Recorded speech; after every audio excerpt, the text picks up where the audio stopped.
Hi, welcome to today's Logic Pro quick tip.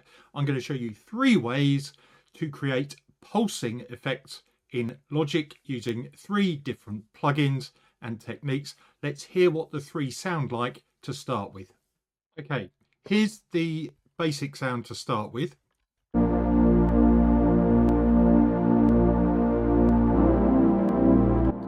Now the first effect uses tremolo.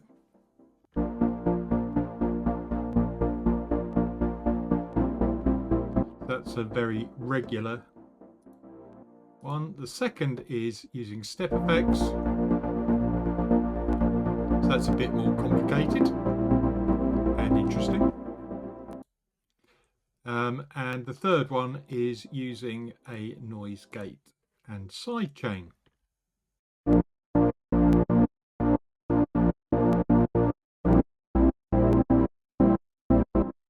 Okay, let's go through each of those one at a time.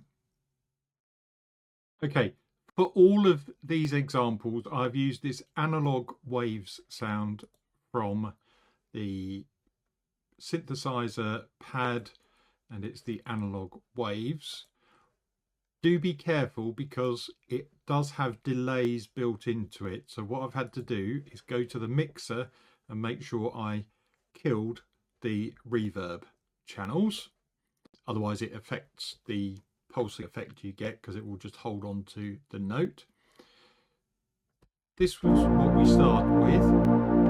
What we want to do is get a pulsing effect using the tremolo. So if I go down to modulation, tremolo in stereo, when it first opens up you will hear this. So it's going left to right, and this is all about the phasing, which I've talked about in other videos. Here we're going to use it constructively to help us. All we're going to do is set the phase to 0. That aligns the 2 signals. And let's bring the symmetry down so it starts at the beginning of the note, and now this is what we've got. We can speed that up a bit with the rate.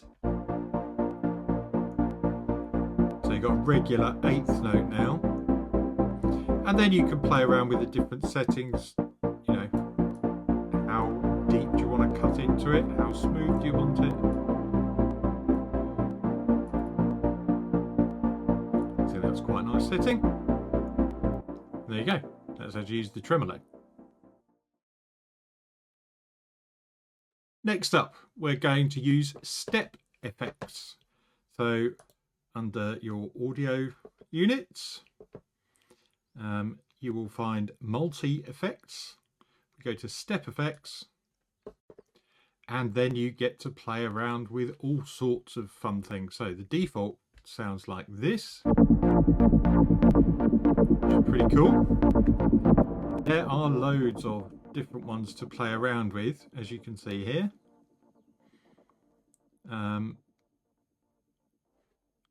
So let's just try bubbling shimmer.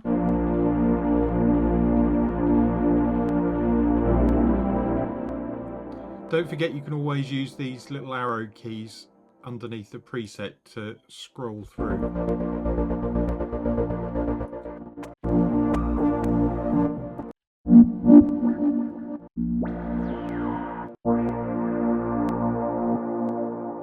So, loads of stuff you can do there, and play around with the different settings. Remember, you can turn on the different units here or turn them off to change what happens. And you've got an XY pad which has different effects depending on what is turned on. So there's loads to play around with in step effects, but it, like I say, creates another pulsing sound for you. Okay, thirdly we come to noise gates and using them with a side chain. This is the example that you heard at the beginning.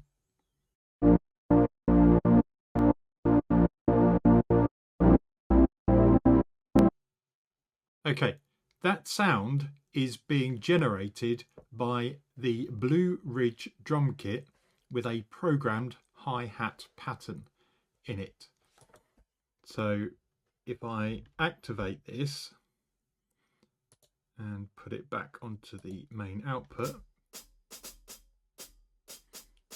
that is the sound that is controlling the pulsing of the analog wave. So you can see the point here is you get a lot more control over where the pulses come. Now, there are two ways to do this. Well, there's a quick way and there is the slightly more long-winded, but I tend to find it has more control. So I'm going to show you that one. I'm going to start off by getting rid of the noise gate. So that's just the waves, and I'm going to start again with a new track. Let's get the Blue Ridge drum kit up. To save time, I am going to copy the MIDI so I don't have to program it in again. But let's delete that original track and all its plugins so we're not hearing it. The reason for this is I need to show you how to set up sending this to another location to be used. And this is the more complicated but better way to do it, in my opinion. So I will show you the short way when we get to it. So what I want to do is not have the sound coming out of the stereo out. So I do not want it coming out of stereo out. What I do want to do is send it to a bus. So let's pick bus 30, just random. At the moment, bus 30 is automatically sent to stereo out, so it's still coming out.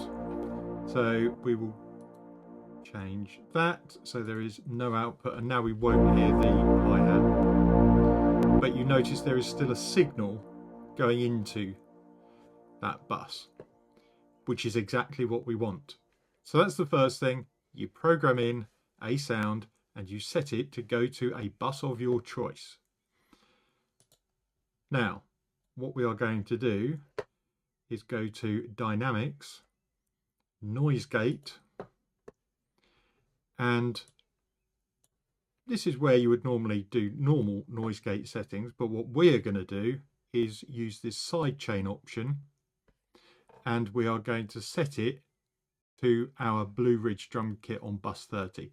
This is where the short version would come in, because you don't necessarily need to go through the sending it to a bus, because you have the option to pick an instrument if you wanted to. So you could miss out that entire adding a new bus, but then you get less control. So let's go to bus 30. So this noise gate, which is on the synth pad, is now listening to bus 30 to decide whether to open or close the noise gate. And it sounds like this. You can see that opening and closing. You can change the threshold. So depending on how far you go, you can change all sorts of different settings. You don't have to release it quite as quick if you don't want to.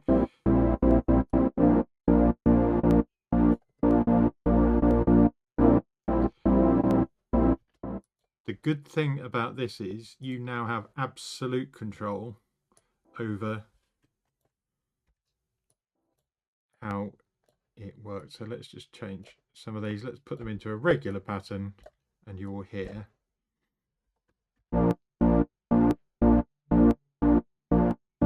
Yeah. And just for fun, let's add another bunch of notes.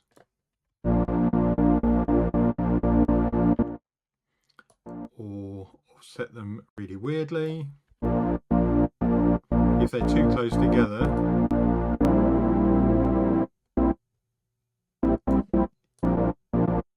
you might need to lower the release there. So, play around to your heart's content. I just want to show you at the end,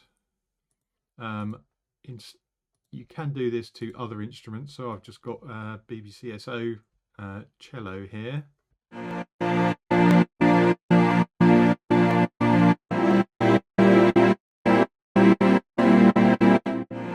So you can hear there's loads of different options that you can play around with there. I hope you found that really good fun. I love playing around with this stuff. Thanks for watching. Like and subscribe is always appreciated, and I will see you in the next video. Bye for now.